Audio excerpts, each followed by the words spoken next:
En el vídeo de hoy vamos a ver la estructura secundaria del ADN, el modelo de la doble hélice de Watson y Crick, lo que también es conocido como el ADN-B. En 1953, el bioquímico estadounidense James Watson y el físico británico Francis Crick determinaron la estructura tridimensional del ácido desoxirribonucleico o ADN. Recibieron por ello, junto con el físico neozelandés Maurice Wilkins, el Premio Nobel en Fisiología y Medicina en el año 1962. Para determinar la estructura secundaria del ADN se basaron en los estudios bioquímicos que llevó a cabo el químico austriaco Chargaff y en los trabajos de difracción de rayos X de la fisicoquímica inglesa Rosalind Franklin y del propio Maurice Wilkins. Veamos cuáles son los antecedentes para llegar a deducir la estructura de la doble hélice. En primer lugar vamos a ver las reglas de Chargaff. En 1948, Chargaff demostró que las proporciones de las bases nitrogenadas eran diferentes en cada organismo. Es decir, que un chimpancé no tenía las mismas bases nitrogenadas que tenía, por ejemplo, un elefante.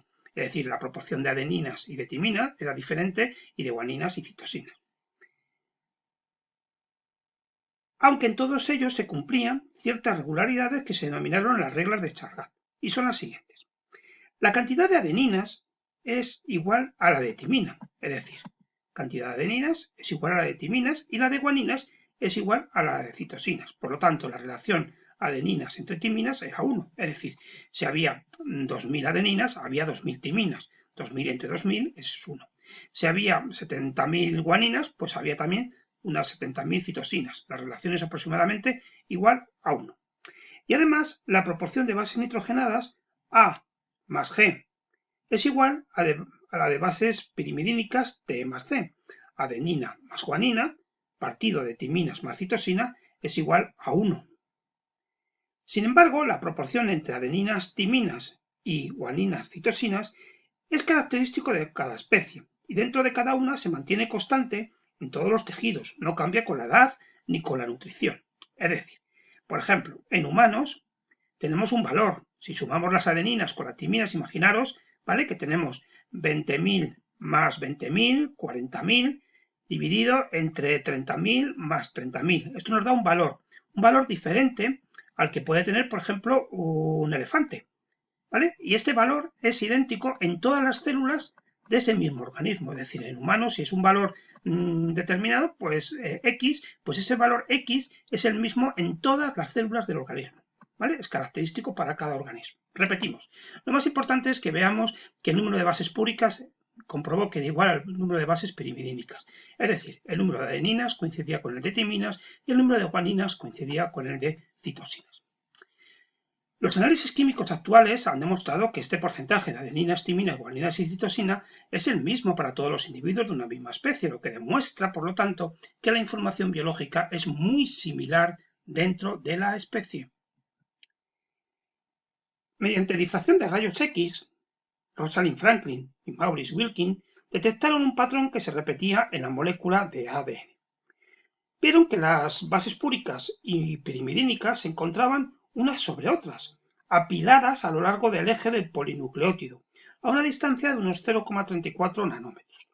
El diámetro del polinucleótido era de 2 nanómetros y estaba enrollado de manera helicoidal alrededor de su eje.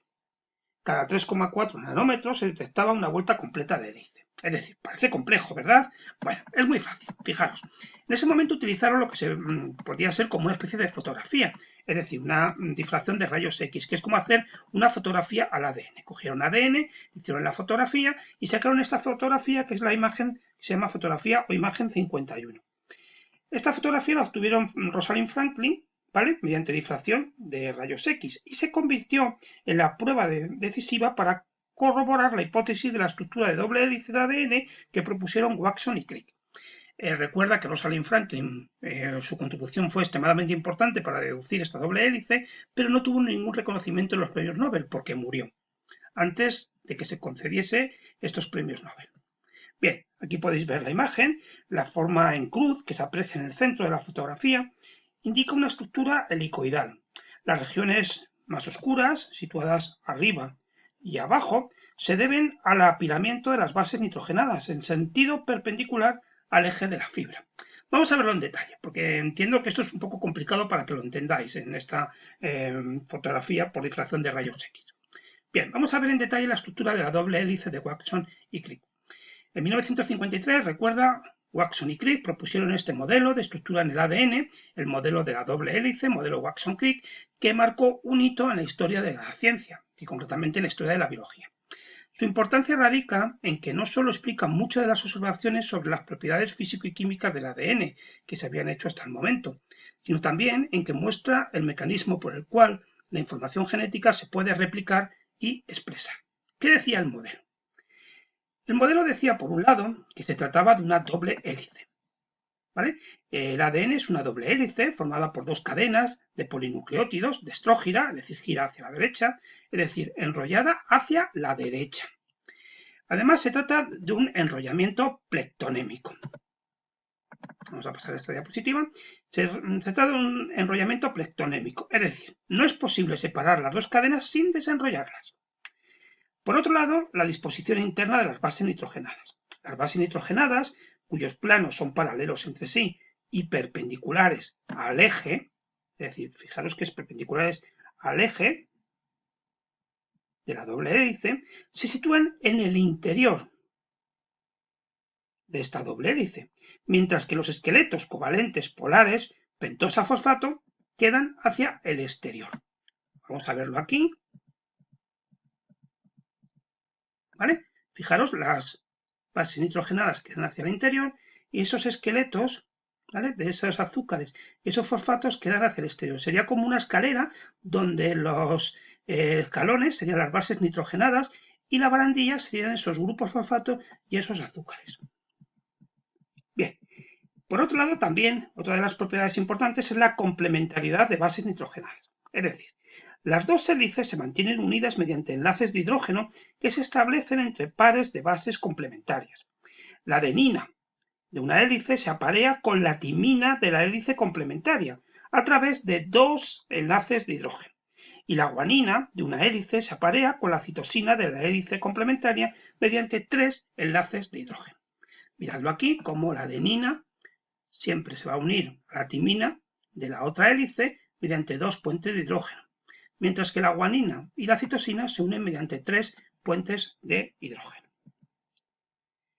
Las dimensiones de la hélice. El diámetro, como hemos dicho antes, es de 2 nanómetros. La distancia que hay entre dos bases consecutivas es de 0,34 nanómetros. Y la longitud de una vuelta son 3,4 nanómetros. Eso supone 10 pares de base por vuelta completa. Y la última característica es la disposición antiparalela de las cadenas. Es decir, una cadena va en sentido 5', 3', es decir, de cabeza a pies, y la otra cadena va en sentido contrario, de 3' a 5'. Fácil de entender, ¿verdad? Recuerda, aquí tenemos una cadena antiparalelas, 5', 3', 3', 5', como si una fuese de pies a cabeza y otra de cabeza a pies. Viceversa, como quieras.